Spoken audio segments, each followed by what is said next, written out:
मकसद में सच्चाई हो तो सीना ठोक के यही कहो, मकसद में सच्चाई हो तो सीना ठोक के यही कहो, कुछ कर जाए बस जेपीएससी पीटी पास कर जाए। चलिए, मैं आपका स्वागत करता हूं आजाद जेपीएससी एकेडमी के आपके अपने यूट्यूब चैनल पर। आज हम सभी देखेंगे नागवंशी शासन व्यवस्था। नागवंशी शासन व्यवस्था पढ़ने से पहले मैंने आपको उरांव का शासन व्यवस्था और मुंडा का पढ़ा पंचायत बता दिया था, ठीक है। वो वीडियो जरूर देखिएगा ताकि ये समझ में आए, क्योंकि ये उसी से मतलब उसी मुंडा शासन व्यवस्था का ये बेस है, उसी पर टिका हुआ है। कौन? नागवंशी शासन व्यवस्था। आप सभी को बता दूं, प्रथम शताब्दी यानी अगर मान ले मोटा मोटी 64 ईस्वी में मुंडाओं की राज्य व्यवस्था नागवंशियों को हस्तांतरित कर दी गई थी, यानी मुंडा शासन व्यवस्था को ही आधार मानकर नागवंशी अपना शासन व्यवस्था आगे बढ़ाए, ठीक है। प्रथम जो राजा थे वो फनी मुकुट राय थे। प्रथम नागवंशी राजा नागवंशी वंश का स्थापना प्रथम शताब्दी में करते हैं और ये अपनी राजधानी सुतियांबे को बनाते हैं, ठीक है। नागवंशी का इन्हें नागवंश का आदि पुरुष भी कहा जाता है। आदि मतलब होता है सबसे पुराना, पुरुष मतलब समझ ही रहे हैं, है ना। राजा यहाँ पे कौन कौन है? प्रताप राय। प्रताप राय ने अपनी राजधानी बनाई थी। ये सब सारे जो इधर राजा लिखे हुए हैं वो नागवंशी राजा है। प्रताप राय ने अपनी राजधानी चुटिया बनाई थी। उसके बाद भीमकर ने खुखरा, उसके बाद दुर्जन शाह ने डोईसा या डोईसा ये राजधानी बनाई थी। डोईसा या डोईसा, ढोसा नहीं याद कर लेने हैं, है ना। एनिसा ने अपनी राजधानी सतरंगी बनाई थी। एनिसा ये वही है जिन्होंने 1691 ईस्वी में रांची में जगन्नाथ मंदिर का निर्माण करवाया था। आपको ये सभी बताना है। नागवंशी राजा शिवदास कर्ण, इन्होंने घाघरा में हापा मुनि मंदिर का निर्माण करवाया था। कब कराया था और हापा मुनि मंदिर किस जिले में है, ठीक है। आगे बढ़ते हैं। अब आइए, पढ़ा पंचायत पर यह आधारित है इनका नागवंशी शासन व्यवस्था। आपको इसलिए बोल रहा हूं कि वीडियोज आजाद जेपीएससी एकेडमी यूट्यूब चैनल पर पड़े हैं। 2 वीडियो होंगे और वो शासन व्यवस्था से संबंधित है। एक तो उरांव शासन व्यवस्था और दूसरा पढ़ा पंचायत व्यवस्था। वो दोनों देख लीजिए ताकि ये चीजें और क्लियर आपको हो जाए, ठीक है। पूर्व की तरह ही कर और भू शासन व्यवस्था यहां लिया जाता था। कर और भू शासन व्यवस्था नागवंशियों के द्वारा होता था, लिया जाता था। यहां पे देखिए नागवंशी शासन व्यवस्था में क्या था। पहले तो देखिए सब कुछ ठीक ठाक चल रहा था लाइफ में, इंसान के लाइफ में, शासन व्यवस्था वाले लाइफ में जो भी है, शुरू में बहुत सारी चीजें ठीक ठाक चलती है, लेकिन बीच में कहीं ना कहीं ग्रहण लग जाते हैं। यहां भी ग्रहण लगेगी, तो पहले ग्रहण बाद में लगाते हैं, पहले अच्छी चीजों को देख लेते हैं। गांव का जो इंपॉर्टेंट मैन यानी प्रमुख व्यक्ति होता था वो होता था मांझी। नागवंशी शासन व्यवस्था में जब पढ़ रहे हैं आप तो गांव का सबसे इंपॉर्टेंट व्यक्ति होता था मांझी। खेत मतलब खेती काम, पहरेदारी का काम और अनाज को भंडारित करके रखने का काम भंडारी किया करता था यहां पे। अब नागवंशी शासन व्यवस्था का प्रमुख जो होता था वो होता था राजा या महाराजा। आप सभी को पता है कि मुंडा शासन व्यवस्था हो या उरांव शासन व्यवस्था, उसमें जो पंचायतें होती थी उसका भी प्रधान, मतलब जो शासन व्यवस्था जो थी पढ़ा पंचायत, उसका प्रधान राजा ही होता था, या जो उसके प्रमुख जो होते थे राजा होते थे। पहली बार अब ग्रहण देखिए कैसे लगेगा।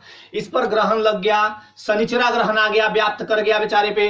कितना अच्छा से ये नागवंशी शासन व्यवस्था पटरी पे धीरे धीरे चल रहा था, इसमें ग्रहण लग जाता है। पहली बार हस्तक्षेप। अब देखिए अगर कोई इंटरफेयर किया आपके काम में, ग्रहण लगना स्टार्ट हो गया।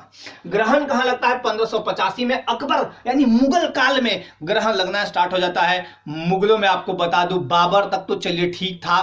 बाबर के बाद आते हैं उनके बेटे हुमायूं, और हुमायूं के बेटे थे अकबर। हुमायूं तक तो चलिए शेरशाह सूरी से झगड़ा झंझट हुआ, हुमायूं उधर भाग गया। शेर अकबर अपना साम्राज्यवादी विस्तार में लगा हुआ था और इसी चपेटे में आ गया झारखंड। तो 1585 में पहली बार हस्तक्षेप हो गया नागवंशी शासन व्यवस्था पर। भू राजस्व के रूप में यहां नजराना वसूल किया जाने लगा कि चलो भाई नजराना दो, सारे लोग दो। ये टैक्स डायरेक्ट पब्लिक से नहीं लेते थे नागवंशी राजा लोग, डायरेक्ट पब्लिक से टैक्स नहीं लेते थे, लेकिन इन पर इतना प्रेशर बढ़ा दिया जाएगा कि ये सब काम करने को मजबूर हो जाएंगे। नियमित रूप से इसको मालगुजारी बोला गया। नजराना वसूल भू राजस्व रूप में जब लिया जाने लगा, भू राजस्व मतलब भूमि का टैक्स दीजिए भाई, उसको नजराना वसूल कहा जाने लगा। अब यही जब रेगुलर कर दिया गया मुगलों द्वारा उसको मालगुजारी कहा गया। नागवंशी टाइम में तो मालगुजारी वालगुजारी थे नहीं। चलिए 1616 में बेचारे कर का इतना प्रेशर यहां नागवंशी राजाओं पर पड़ गया कि बेचारे कहां से देंगे, पब्लिक से टैक्स तो ले नहीं रहे हैं। तब इन यहां पे छोटा नागपुर खास के महाराजा दुर्जन साल थे। इस दुर्जन साल को पकड़ा उधर जहांगीर, बोला जरा 12 साल तक ग्वालियर, ग्वालियर मध्य प्रदेश में है, 12 साल तक जेल में डाल के रखा। बोला कि बहुत तुम लोगों को देखे टैक्स नहीं दे रहे हो। तो यहां पे 12 साल कैद के बाद बेचारे अब करे तो करे क्या, तो इनको लास्ट में 12 साल के बाद लास्ट में डन किया गया कि चलो 6000 वार्षिक कर दो तब हम तुमको छोड़ देंगे। 6000 बेचारे वार्षिक कर दिए, तब ये मुक्त हुए वहां से। अब इन पे बढ़ गया प्रेशर, 6000 प्रति वर्ष कर हम कहां से पैदा करें, अब ये पब्लिक डीलिंग करेंगे। तो जितने भी नागवंश, अब नागवंशी राजाओं पर बढ़ने लगा प्रेशर, दाब, है ना। अब ये नागवंशी राजा लोगों से टैक्स मांगना स्टार्ट कर दिए, है ना। और जब कोई भी राजा पब्लिक पे प्रेशर डालना किसी भी कारण से स्टार्ट करती है तो वो राजा वहीं से उसका मतलब अस्तित्व धीरे धीरे समाप्ति की ओर जाने लगता है। पढ़ा के प्रमुख मानकियों को, अब पढ़ा के प्रमुख जो भी थे, मतलब उसमें मानकी बहुत सारे थे, उनको सब भूंयहर कहा। कौन? नागवंशी राजा बोलने लगे कि चलो तुम लोग भूंयहर हो। अब भूंयहर कहने के साथ साथ बोले कि तुम लोग माल गुजारी वसूलो, हम तो राजा ठहरे, तुम लोग माल गुजारी ठहरे हो। किनको बोला गया? मानकियों को। मानकियों को बोले कि तुम लोग मानकी नहीं भूंयहर हो, जाओ माल गुजारी टैक्स वसूलो। बाद में राजाओं ने अलग अलग जागीरदार रखे, अलग अलग डिपार्टमेंट खोल दिया। चलो तू उधर का लेना, तू उधर का ले, तू पूर्वे से लाना, तू पश्चिम से लाना, तू उत्तरे से दक्षिण से, चारों तरफ से वसूल करके देते रहो। अब देखिए जब जागीरदार रखे तो जागीरदार थे बड़े तेज, बोले कि काम करते हैं, मुगल राजा देखने तो आ नहीं रहा है तो टैक्स लेते हैं और रख लेते हैं, जब जब वो सब डिमांड करेगा तब तब पहुंचाएंगे, नहीं तो नहीं देंगे। अब ये हो गया अनियमित टैक्स। अनियमित व्यवस्था को नजराना या पेशकश कहा गया। अनियमित व्यवस्था जो ये टैक्स का चल रहा था खेला, मतलब सबसे पहले तो नजराना वसूल दीजिए भाई। खेतों का जो टैक्स लेते थे भू राजस्व के रूप में, जो मुगल काल में लिया जाने लगा नागवंशियों पर प्रेशर डाल के, वो हुआ नजराना वसूल। इसको रेगुलर जब किया गया तो यही बन गया मालगुजारी। और यही मालगुजारी जब अनियमित हो गया तो इसको नजराना या पेशकश कहा गया। आगे देखिए 1585 से लेकर 1765 तक जमींदारों की संख्या में बहुत मतलब वृद्धि होते गई, ठीक है, वृद्धि होते गई, ठीक है ना। वृद्धि होने से अनियमितताएं आने लगी, ठीक है, 1 2 4 5 10 ऐसे तो अनियमितताएं आने लगी। उसके बाद देखिए क्या हुआ 1773। एक चीज आपको बता दूं, सबसे पहले तो थोड़ा सा ये देख भी लीजिए कि क्या है। सबसे पहला गड़बड़ी करते हैं फर्रुखसियर साहब हमारे, 1717 का फरमान जारी करके फर्रुखसियर, ये है फर्रुखसियर, ये बेचारे फरमान जारी करते हैं और बिहार बंगाल उड़ीसा में मुक्त व्यापार करने की अनुमति अंग्रेजों को देते हैं, ठीक है, 3000 वार्षिक कर लेके फर्रुखसियर। उसके बाद देखिएगा यहां मैं आता हूं कैसे कैसे यहां पे प्रेशर बनता है। 1757 का पलासी का युद्ध बंगाल के नवाब सिराजुद्दौला से होता है।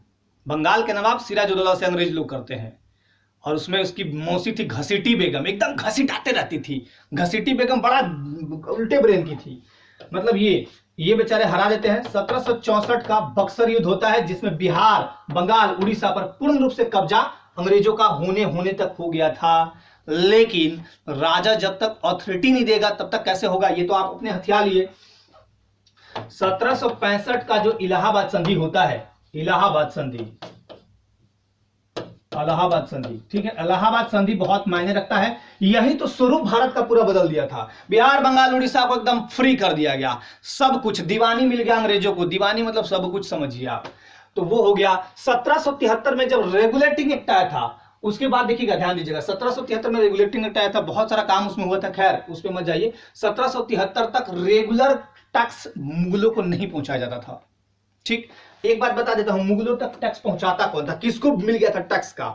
तो मुगलों, देखिए राजा नागवंशी राजा पर प्रेशर पड़ा कि दो टैक्स दो। नागवंशी राजा बोला कि चलो भाई पढ़ा के जो प्रमुख के मानकी है, प्रमुख मानकी है, उधर आओ, तुम लोग भूंयहर हो, जा तुम लोग मालगुजारी में टैक्स वसूलो, मालगुजारी वसूलो।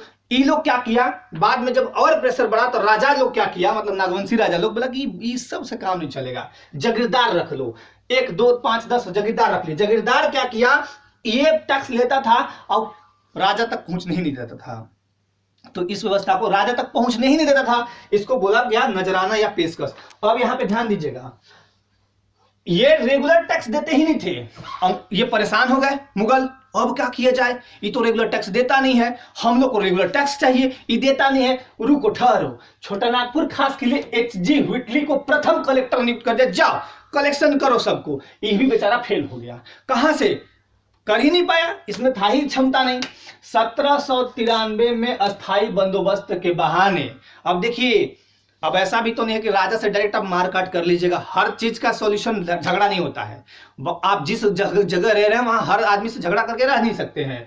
तो 1793 मुगल हर जगह हर बार तो झगड़ा करेंगे नहीं क्षेत्रीय राजा से, थोड़े थोड़े चीज के लिए, टैक्स नहीं दे रहा, ये नहीं दे रहा, वो नहीं दे रहा, छोटी छोटी बातों के लिए लड़ेंगे नहीं, टैक्स एक बहुत बड़ी बात थी। खैर 1793 में अस्थाई बंदोबस्त के बहाने राजा महाराजा को जमींदार बना दिया। अंग्रेज मुगल बोला ना कि तुम लोग जानते हो क्या हो, तुम लोग जमींदार हो, तुम लोग मालिक हो, सर्वे सर्वा हो। अब यहां से स्टार्ट होता है जागीरदारी जो प्रथा थी वो बदल गई जमींदारी प्रथा में। 1793 में स्थायी बंदोबस्त के बहाने जागीरदारी प्रथा जो थी जमींदारी प्रथा में बदली। और ये जमींदारी जो प्रथा थी, सबसे इंपॉर्टेंट काम, इंपॉर्टेंट वर्क डन बाय अंग्रेज, ये हो गया जमींदारी प्रथा। तो ये था आपका ऐसे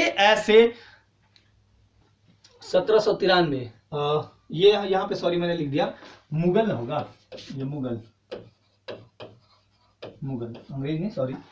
तो 1793 में जो था वो सॉरी मैंने लिखा ठीक था, क्योंकि 1707 में, सॉरी 1707 में, ध्यान दीजिएगा एक मिनट, ये लिखा हुआ ठीक था, मेरे से मिस्टेक हो गया, अंग्रेज, ठीक है ना।